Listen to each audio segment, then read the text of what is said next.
Kalau saudara perhatikan baik-baik firman Tuhan di dalam pelayanan Yesus, Tuhan Yesus tidak menyembuhkan saudaraku begitu saja, tapi dalam semua kasus kesembuhan yang kita baca di Alkitab, Tuhan Yesus baru menyembuhkan ketika ada orang yang beriman. Ketika orang datang beriman kepada Yesus, maka Tuhan menyembuhkan mereka yang beriman.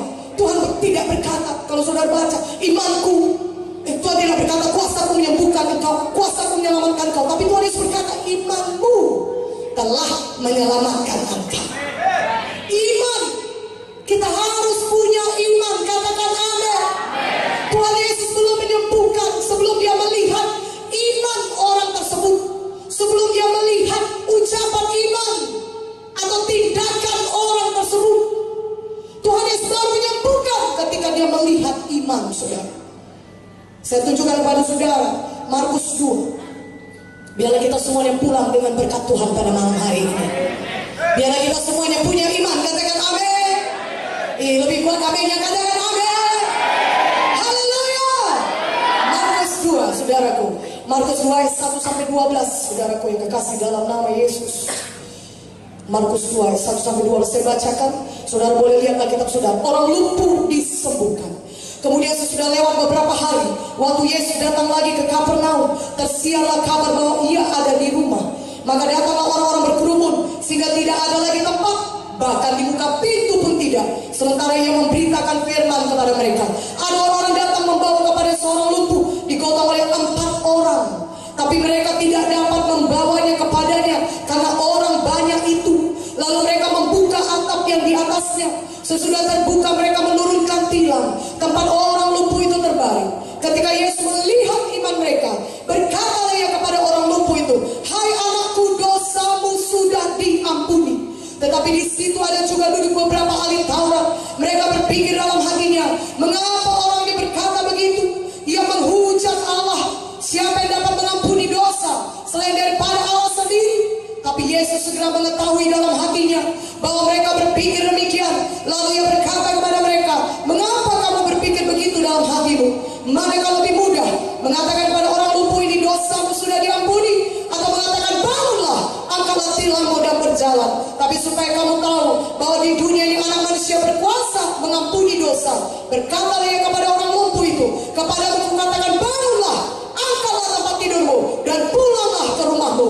Dan orang itu pun bangun, segera mengangkat tempat tidurnya dan pergi keluar di hadapan orang-orang itu, sehingga mereka semua takjub lalu memuliakan Allah. Katanya, yang begini belum pernah kita lihat. Haleluya.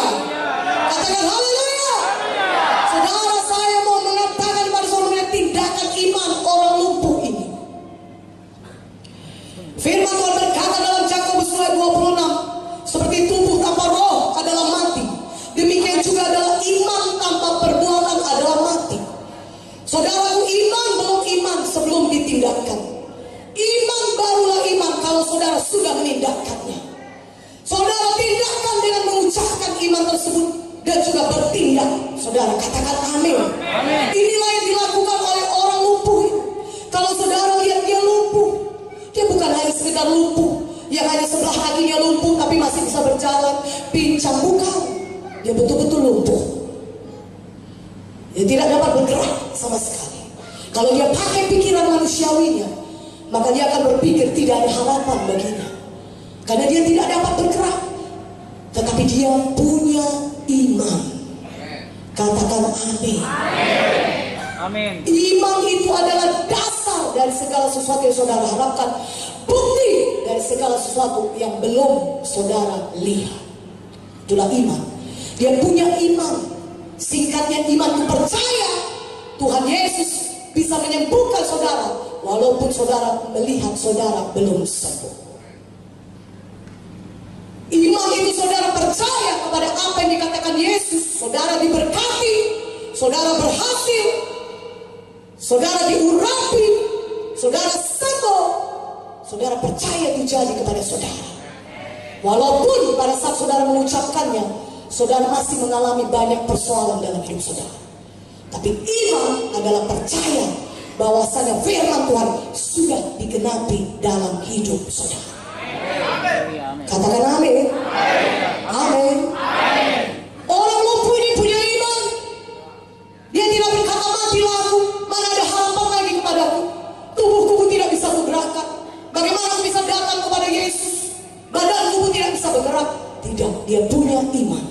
Dia panggil 4 orang temannya, bawa aku kepada Yesus.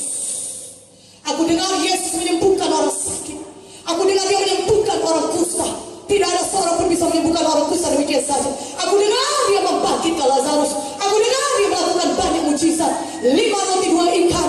Oh, bisa memberi makan 5.000 orang. Dia melakukan begitu banyak mujizat. Bawa aku kepada Yesus. Aku percaya aku pasti sembuh. Ketika aku bertemu Yesus, aku pasti sembuh. Itu imannya, saudara. Dia mengajak 4 orang temannya, bawa aku kepada Yesus. 4 orang teman yang sama-sama beriman. Katakan amin. Katakan amin. Haleluya. Amin. Kalau saya tanya kepada saudara, maukah saudara disembuhkan? Mungkin saudara akan menjawab saya, untuk itulah saya datang ke KKR ini, Bu, supaya saya bisa sembuh. Saya sudah datang kepada banyak dokter tapi saya tidak sembuh. Untuk itulah saya datang ke KKR supaya saya bisa sembuh. Saya berkata kepada saudara, Tuhan mau melihat iman saudara. Haleluya. Tapi saya tidak punya iman, saudara berkata. Doakanlah saya supaya punya iman, saudara berkata. Bisakah seseorang yang sakit disembuhkan oleh iman orang lain? Jawabannya bisa. Tapi kalau saudara misalnya di KKR ini, saudara merasakan kesembuhan, pendeta berdoa bagi saudara, dan saudara merasakan saudara sembuh, saudara merasakan gejala hilang, penyakit saudara berkurang, saudara rasakan itu kesembuhan mujizat memang terjadi bagi saudara. Tapi 2 hari kemudian, 1 minggu kemudian, atau mungkin 1 bulan kemudian, ketika gejala